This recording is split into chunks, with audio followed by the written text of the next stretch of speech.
Kadang masih mendingan karena pengajarannya tinggi. Tapi untuk bersama Rasulullah dan Allah, jangan lupa salawat dan zikir. Itu saya titip aja. Kalau bisa 1 kali jalan 2 bacaan, itu lebih bagus. Itu yang memang diharapkan. Ini ilmu sangat penting. Kalau takut lupa caranya, ditulis. Ketimbang sampean bunyi ndak karuan, direkam mulai tadi.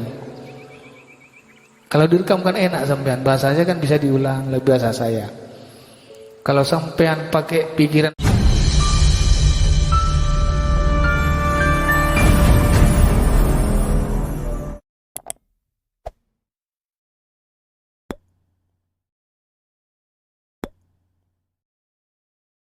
ilmu untuk berjalan menuju kebahagiaan itu tadi setelah subuh.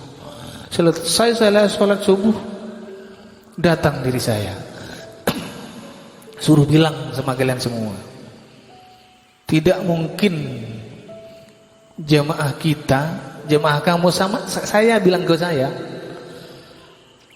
tahu kebahagiaan yang kita, yang kamu rasakan.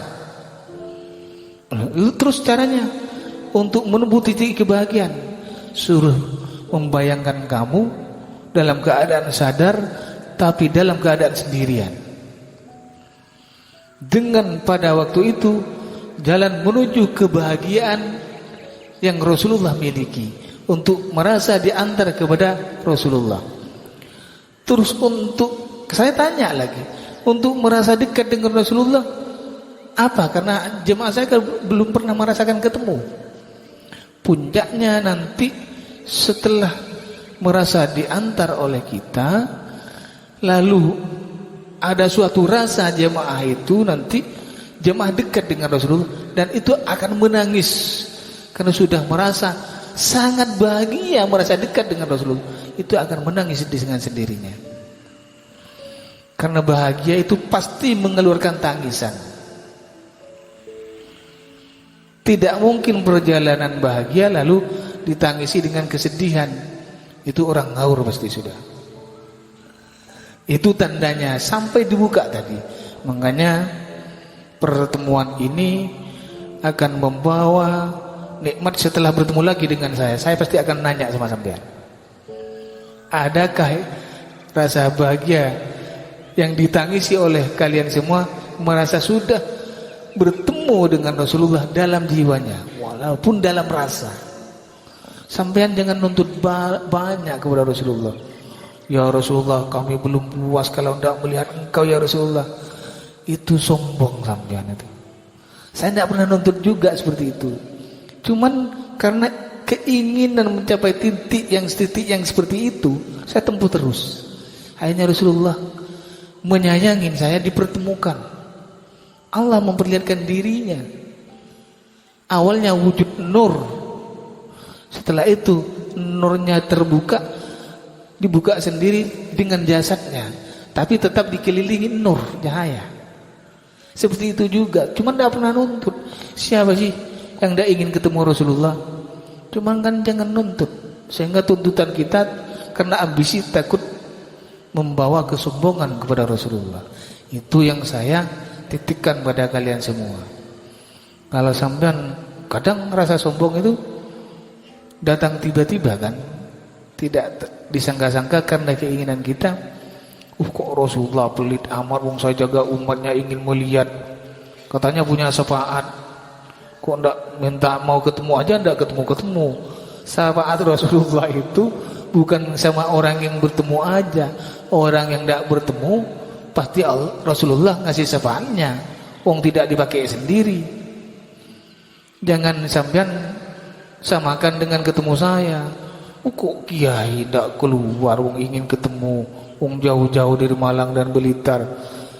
Padahal kiainya matanya dioperasi, tapi sempat-sempatnya aja jemaahnya bilang gitu. Ditambal Pak kayak gini. Oh kiai mau salaman, tidak keluar katanya. Sudah, isi. Kalau saya kan nerima dibilangin seperti itu, walaupun saya ketawa. Saya itu tahu, bukan tidak ingin berjumpa dengan jamaah. Tapi kalau matanya diperbal kayak gini kan, sampean tidak fokus tikir nanti. Melihat kiainya di saat kayak gini, ini putih, ini enggak. Makanya lebih baik saya tidak keluar, saya tidak menjumpai sampean, karena saya sayang sama sampean. Cuman sampean menafsirkan lain, seolah-olah sampean tidak dihargai, jauh dari Malang, dari Blitar, sudah satu helm tidak keluar katanya. Padahal kayaknya matanya dioperasi. Jangan seperti itu. Kalau sama saya sama-sama seperti ini, ya udah, memang saya harus meluruskan yang seperti itu. Tapi kalau sama Rasulullah, janganlah, malulah. Ya Rasulullah, saya sudah merasa dekat dengan engkau, tapi kenapa engkau selalu tidak menunjukkan pada diri? Walaupun ngenes seperti ini, tapi bahasa sombong, bukan bahasa bagus. Kenapa? Karena Rasulullah dituntut untuk menamakkan dirinya. Kenapa Rasulullah tidak langsung menampakkan? Berarti kita masih kurang cinta kepada Rasulullah, sehingga rasa sayang Rasulullah itu tidak kasih semuanya pada diri kita. Kalau sudah saya sayang dan cinta kepada Rasulullah tanpa batas, saya yakin 100% Rasulullah akan buka hijabnya. Itu saya pastikan. Ini sampai disuruh sholawat, aduh, pasti saya yakin ada jemaah yang tidak sholawat dalam satu hari satu malam. Kalau berzikir ada 2 kali 24 jam. Kadang masih mendingan karena pengajarannya tinggi. Tapi untuk bersama Rasulullah dan Allah, jangan lupa sholawat dan zikir. Itu saya titip aja. Kalau bisa 1 kali jalan 2 bacaan, itu lebih bagus. Itu yang memang diharapkan. Ini ilmu sangat penting. Kalau takut lupa caranya, ditulis. Ketimbang sampean bunyi ndak karuan, direkam mulai tadi. Kalau direkam kan enak sampean, bahasanya kan bisa diulang, lebih bahasa saya.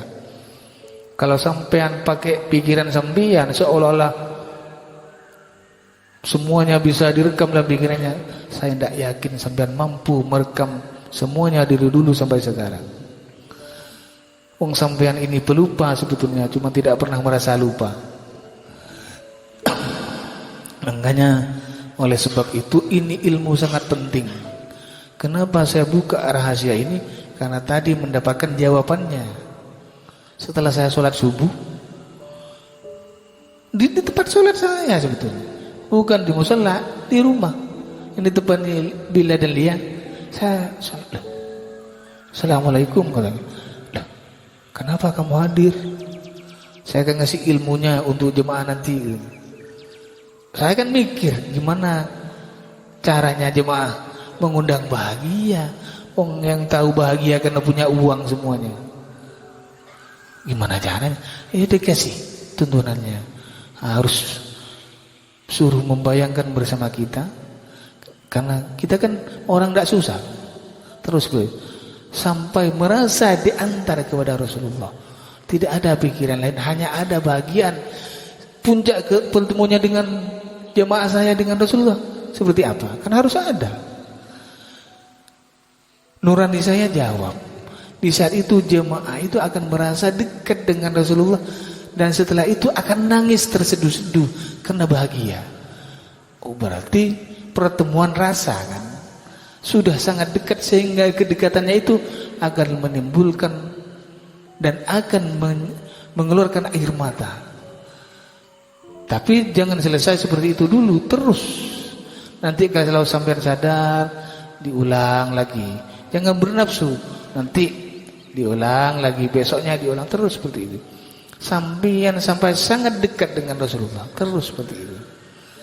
Kalau sudah sangat dekat, maka Rasulullah yang akan mengantarkan menuju yang laisa kamitslihi syai'un, yang kita selalu bersujud, yang kita selalu menyembah, yang punya kehidupan, yang diberikan kepada kita semua kehidupan itu sendiri, dititipkan bukan diberikan, karena akan kembali dengan sendirinya tanpa kita mengembalikan.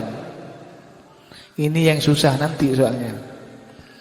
Makanya menghadapi jemaah itu harus sabar.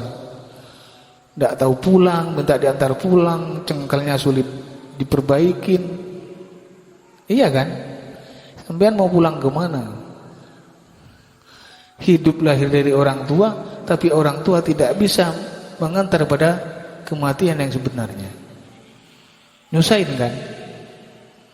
Mau tidak mau harus nyusahin. Suka tidak suka, pasti sampean nyusahin. Makanya ada ya jemaah yang nyusahin, ada jemaah yang susah. Itu sama kelasnya sebetulnya. Ya kelasnya error kan sama, susah dan nyusahin itu kan sama. Makanya oleh sebab itu, sampean kalau berzikir lagi, zikir nanti sama saya. Sampean merasa bertemu dengan Allah, merasa dekat dengan Rasulullah, tapi sampean harus asik. Jangan cari husuk terus. Sampean ingin husuk, zikir itu jangan cari husuk, cari nyaman. Di saat sampean nyaman, maka sampean akan tenang. Husuk gimana? Kalau sampean masih bawa beban, enak aja. Kita ingin menuju Allah, ingin bersama dengan Rasulullah, masa kita akan harus asik, harus nyaman, harus indah, harus itu. Jangan selalu minta khusyuk. Kadang kan ya pemimpinnya harus asik juga biar jemaahnya asik. Kadang pemimpinnya yang tidak asik, akhirnya jemaahnya bawa asik sendiri. Ada yang ke barat, ada yang ke timur. Akhirnya yang tidak karu-karuan. Sama seperti tadi, rebanahnya asik tapi suaranya pales. Akhirnya kurang enak didengar. Makanya harus diserasikan semua biar asik semua. Baru, karena Allah itu suka yang asik, yang indah menyembah Allah itu. Hadirin yang jemaah yang dirahmati Allah, mari kita mulai.